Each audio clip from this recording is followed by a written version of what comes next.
ওই শুনেন, ঈদ তো চলে এসেছে। একটা সময় হয়তো অনেক কথা হতো, এখন হয় না। আমার কথা কি তোমার মনে একবার কয় না? সম্পর্ক ছিল, এখন নেই।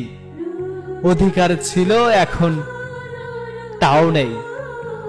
সব সময় সবাই সবার প্রিয় থাকে না, হয়তো সেভাবে আমিও নেই। তবুও বলি, তোমার জীবনটা সব সময় ভালো কাটুক।